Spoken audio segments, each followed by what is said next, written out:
ચલો good morning student. આપણે સ્વાધ્યાય 1.2 જોઈ ગયેલા બરાબર. હવે આપણો નવો ટોપિક છે ઉપગણ.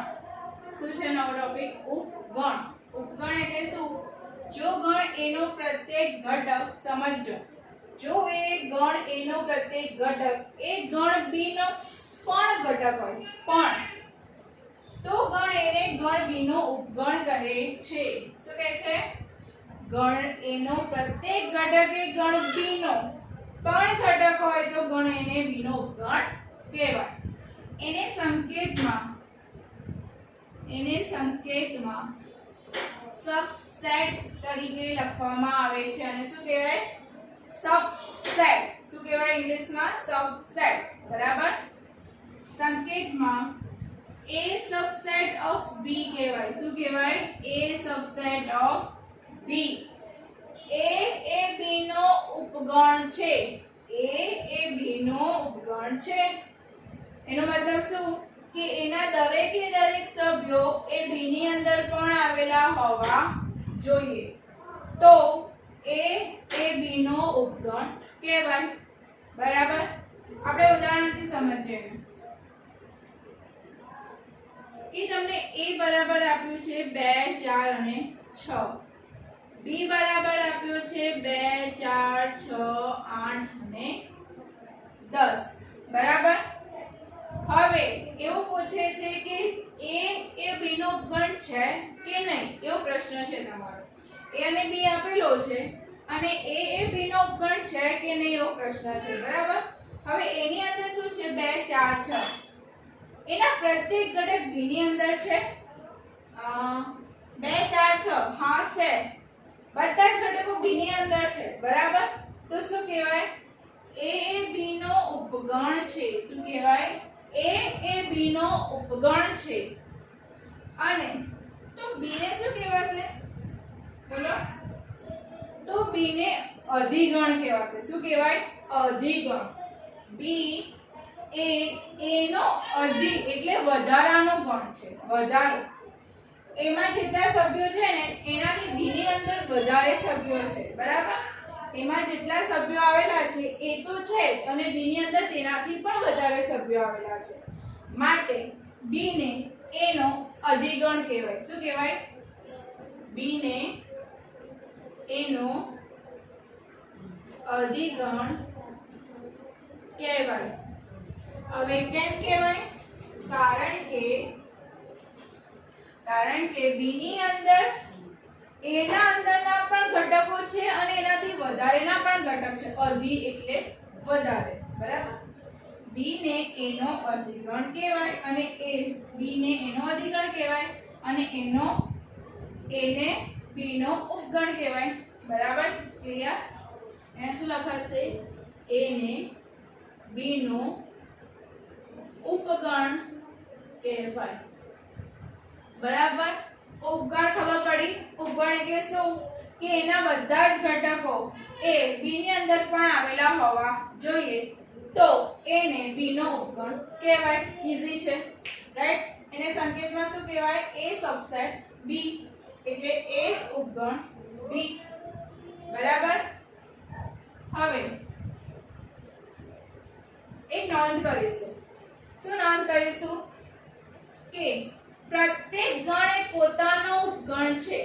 પ્રત્યેક ગણ એ પોતાનો ઉપગણ છે. કેમ? આ એ ગણ છે. બરાબર. એ ગણ એ પોતાનો પણ ઉપગણ છે. પોતાનો ઉપગણ એટલે એ સબસેટ એ લખાવું છું. પ્રત્યેક ગણ પોતાનો ઉપગણ છે.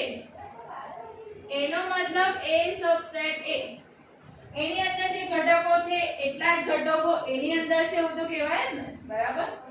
પ્રત્યેક ગણ પોતાનો ઉપગણ છે. અને બીજી નોંધ છે કે phi એ દરેક ગણનો ઉપગણ છે. દરેક ગણનો ઉપગણ છે. phi નો મતલબ ખાલી ગણ. આપણે આગળના લેક્ચરમાં જોયેલું. phi એટલે ખાલી ગણ. ખાલી ગણ એ બધા જ ગણોનો ઉપગણ છે એટલે phi ઉપગણ a. બરાબર. phi સબસેટ ઓફ એ. હવે તમને એવું થશે 5 એટલે એની અંદર તો કોઈ ઘટક જ નથી, રાઈટ? આપણે એની અંદર કોઈ ઘટક નથી, એની અંદર ઘટક છે 2 4 6 અને બીની અંદર એના ઘટક સિવાયના વધારાના ઘટક છે, બરાબર? તો આપણે એ ઉદાહરણ લઈ શકીએ. a ની અંદર કોઈ ઘટક જ નથી, b ની અંદર એ ઘટક સિવાયના પણ ઘટક આવેલા છે 2, બરાબર? તો આ 5 થશે, બરાબર? કે આની અંદર ખાલી તો છે પણ એની અંદર બીજા પણ ઉમેરાઈ ગયા. આપણે આનો મતલબ તો થયો ને, એની અંદર બીજે 2 4 6 હતા, 2 4 6 હતા, એના સિવાયના પણ ઘટકો b ની અંદર છે. તો આમાં એની અંદર કોઈ ઘટક નથી, એના સિવાયનો બીજો 2 છે, તો શું કહેવાય? 5 is subset of b. એટલે કહેવાય છે કે 5 એ દરેક ગણનો પણ ઉપગણ છે. શું કહેવાય? 5 એ દરેક ગણનો પણ ઉપગણ છે. ક્લિયર? આપણો કોન્સેપ્ટ ક્લિયર થયો ઉપગણનો? ઉપગણ એટલે એના પ્રત્યેક ઘટક b ની અંદર આવેલા હોવા જોઈએ, તો એને એનો ઉપગણ કહેવાય. ક્લિયર થઈ ગયો? ચલો હવે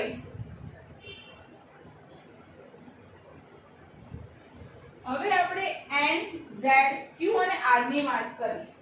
ચલો સંખ્યાઓ આપણી જોડે કઈ છે? n z q અને r. n એટલે પ્રાકૃતિક, સોરી, n એટલે શું થાય? n એટલે એની અંદર 1 2 3 એવા નંબર આવશે, બરાબર? નેચરલ નંબર, એને n કહેવાય. z એટલે પ્રાકૃતિક સંખ્યા, જેમાં શું આવે? ઓછા, 0. q ની અંદર સમય સંખ્યા, p ના છેદમાં q, q does not equal to 0, q 0 હોવો જોઈએ નહીં. અને r એટલે વાસ્તવિક સંખ્યાઓ, બરાબર? વાસ્તવિક સંખ્યા એટલે જેની અંદર n z q બધા જ ઘટકો આવેલા હોય, n z q ના બધા જ ઘટકો આવેલા હોય, એને શું કહેવાય?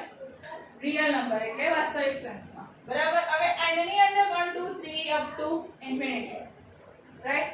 z ની અંદર નેગેટિવ 0 અને પોઝિટિવ, q ની અંદર p ના છેદમાં q એટલે પોઈન્ટમાં જવાબ આવે, અથવા તો 2 ના છેદમાં 1 કેવું બધું જવાબ આવે.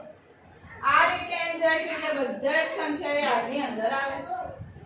હવે આપણે ઉપગણનો કોન્સેપ્ટ આમાં જોઈએ. ઉપગણ આમાં કેવી રીતે વપરાય? n એ કોનો ઉપગણ થશે? n એ કોનો ઉપગણ થશે? એનો મતલબ n ના બધા જ ઘટકો કોની અંદર આવશે? z ની અંદર આવશે. હા, આવશે. 1 2 3 બધા n ના ઘટકો છે અને આ બધા વધારાના ઘટકો છે, બરાબર? એટલે n સબસેટ ઓફ z થશે. એવી રીતે n સબસેટ ઓફ q થશે અને એવી રીતે n સબસેટ ઓફ r પણ થશે. Okay, clear? n માટે. હવે z માટે જોઈએ. z સબસેટ ઓફ n થશે. z ના બધા જ ઘટકો n ની અંદર આવશે? ના, નહીં આવે. કેમ નહીં આવે? કારણ કે n ની અંદર નેગેટિવ અને 0 પોસિબલ જ નથી.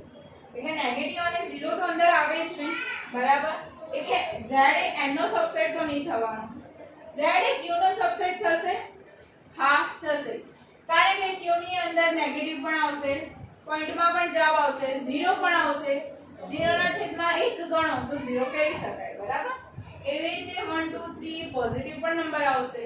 એટલે z is subset of q, right? z is subset of q. Also z is subset of r. એવી જ રીતે z પણ r નો સબસેટ થશે. z એ r નો ઉપગણ થશે, બરાબર? z એ r નો પણ ઉપગણ થયો, બરાબર? q હવે કોનો ઉપગણ થશે? r નો. કારણ કે આ બધા જ ઘટકો આની અંદર પોઈન્ટમાં નહીં આવતા, આની અંદર પોઈન્ટમાં નહીં આવતા, તો એવું બનવાનું જ નથી કે q z નો ઉપગણ થશે, q n નો ઉપગણ થશે. એવું તો થશે જ નહીં. તો રહ્યું શું? q એ r નો ઉપગણ થશે, કારણ કે r ની અંદર બધી જ સંખ્યાઓ આવેલી છે, બરાબર? ડન? ક્લિયર થઈ ગયો? તો r ને શું કહેવાય? r એ કયો સેટ થશે? r એ અધિગણ થશે. શું થશે? બધા જ સેટો એની અંદર આવેલા છે, બધા જ ગણ એની અંદર આવેલા છે, તો r શું થશે? r એ અધિગણ થશે. r એ q નો અધિગણ થશે, z નો અધિગણ થશે અને n નો અધિગણ થશે, બરાબર?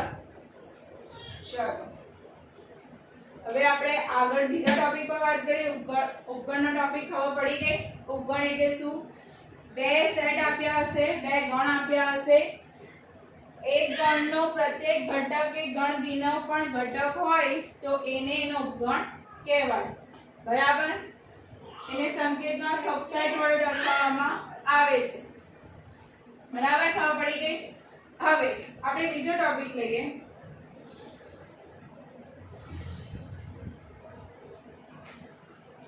ચલો આપણો બીજો મુદ્દો છે r ના ઉપગણો તરીકે અંતરાલ. r ના ઉપગણો તરીકે અંતરાલ. r ના ઉપગણો તરીકે બે અંતરાલ છે. એક છે નિવૃત્ત અંતરાલ, એક છે વિવૃત અંતરાલ અને બીજો છે નિવૃત્ત અંતરાલ. બહુ અઘરા શબ્દ ને, બહુ અઘરા શબ્દ છે. નિવૃત્ત, વિવૃત, નિવૃત્ત કેવી રીતે યાદ રાખીશું? તો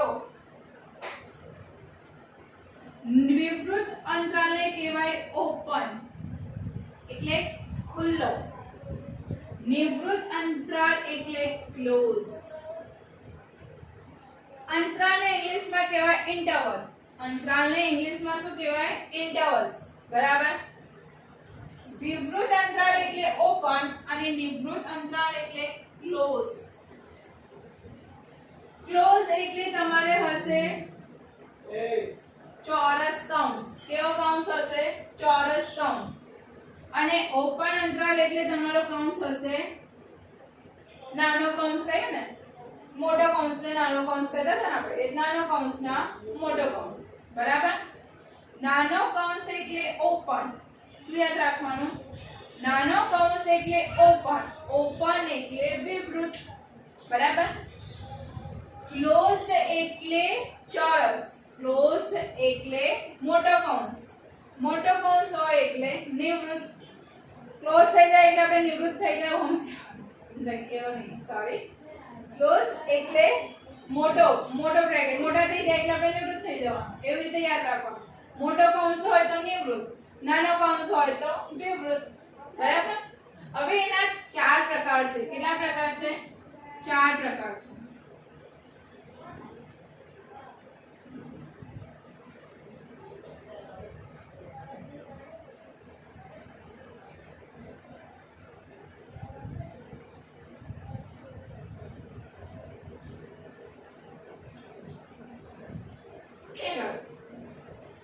AB નાના કૌંસની અંદર AB છે એટલે કેવો અંતરાલ છે? વિવૃત અંતરાલ છે. કેવો અંતરાલ છે? વિવૃત અંતરાલ. વિવૃત અંતરાલ AB ને ગુણધર્મની રીતે લખવું હોય તો A x b. x A A અને B ની વચ્ચે લેવાના, પણ A અને B લેવાના નહીં.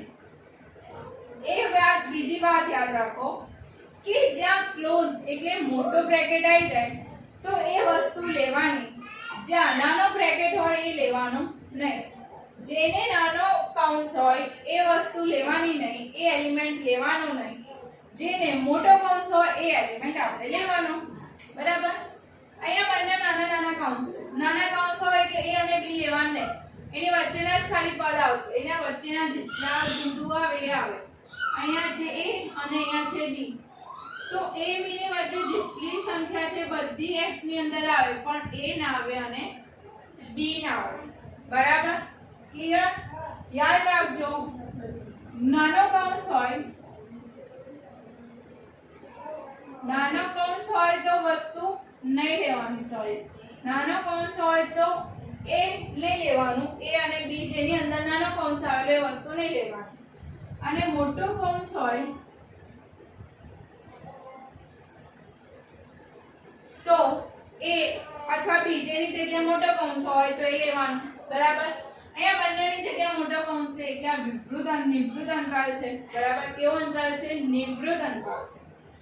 એને આપણે લખવું હોય તો A less or equal to, A લેવાનું એટલે ઇક્વલ ટુ, અહીંયા A નથી લેવાનું એટલે ઇક્વલ ટુ નથી, less or equal to B. બરાબર? આનો મતલબ A પણ લેવાનો, B પણ લેવાનો, એની વચ્ચેના જેટલા પણ એલિમેન્ટ આવે એ લેવાના આપણે. તો એને રેખા પર કેવી રીતે દર્શાવાય? એ બી એ પણ લેવાના ને બી પણ લેવાના ને એની વચ્ચેના બધા જ લેવાના. બરાબર, ખબર પડી ગઈ? હવે અહીંયા નાનો કૌંસ છે અને અહીંયા મોટો કૌંસ છે. નાનો કૌંસ એટલે એ નહીં લેવાનો, મોટો કૌંસ એટલે બી લેવાનો. ક્લિયર? ઈઝી છે. એ લેવાનો, સોરી નાનો છે એટલે નહીં લેવાનો આપણે, મોટો હોય તો જ લેવાનો આપણે. બરાબર, તો બી લઈ લેવાનો. તો એને લાઈન પર કેવી રીતે દર્શાવાય? એ અને અહીંયા બી. બી લેવાનો છે, એ નથી લેવાનો. બરાબર, કારણ કે એ નાનો છે હજુ. એની જગ્યાએ કયો કૌંસ છે? નાનો કૌંસ છે. હવે બી ની જગ્યાએ નાનો કૌંસ છે તો બી નહીં લેવાનો, પણ એની જગ્યાએ મોટો કૌંસ આપેલો છે તો બી એ લેવાનો. બરાબર, એની જગ્યાએ મોટો કૌંસ છે કે ઇક્વલ ટુ ની નિશાની આવી ગઈ અને બી નથી લેવાનો. તેને રેખા પર દર્શાવો કેવી રીતે? એ બી. વચ્ચેના તો લેવાના જ બધામાં, પણ જેમાં ઇક્વલ ટુ ના હોય એ વસ્તુ નહીં લેવાની આપણે. Okay done? હવે પડી ગઈ? ચલો ફરી કહી દઉં તમને. આના ઉપગણો તરીકે બે અંતરાલ છે, વિવૃત અંતરાલ અને નિવૃત્ત અંતરાલ. ઇંગ્લિશમાં યાદ રાખવું હોય તો ઓપન ઇન્ટરવલ અને ક્લોઝ ઇન્ટરવલ. વિવૃત અંતરાલ એટલે નાનો કૌંસ. યાદ રાખવું હોય તો વિવૃત અંતરાલ એટલે નાનો કૌંસ અને નિવૃત્ત અંતરાલ એટલે મોટો કૌંસ. જેમાં મોટો કૌંસ હોય એ સંખ્યા આવે, જેની આગળ મોટો કૌંસ હોય એ સંખ્યા આવે અને નાનો કૌંસ હોય એ સંખ્યા આવે નહીં. બરાબર, એ બી ની આગળ કયો કૌંસ છે? નાનો કૌંસ, એટલે એ બી નહીં આવે, એના વચ્ચેના બધા આવશે. અહીંયા એ બી ની વચ્ચે કયો કૌંસ છે? મોટો કૌંસ છે, એટલે એ બી અને એની વચ્ચેના બધા જ આવશે. એ બી આવે એનો મતલબ શું? ઇક્વલ ટુ ની નિશાની આવે ગુણધર્મના નિયમમાં. ઓકે, એકમાં કેવું છે? એકમાં ઓપન એટલે એકમાં નાનો છે અને બીજામાં મોટો છે. જેમાં નાનો હોય એ પદ ના આવે, જેમાં મોટો હોય એ પદ આવે. ક્લિયર? આમાં મોટો એ છે તો મોટો એ આવશે, બી નાનો છે, બી ની આગળ નાનો કૌંસ છે એટલે બી નહીં આવે. પડી ગઈ ખબર? આના ઉપગણો તરીકે અંતરાલ. બરાબર, ચલો હવે આપણે બીજા ટોપિક પર જઈએ.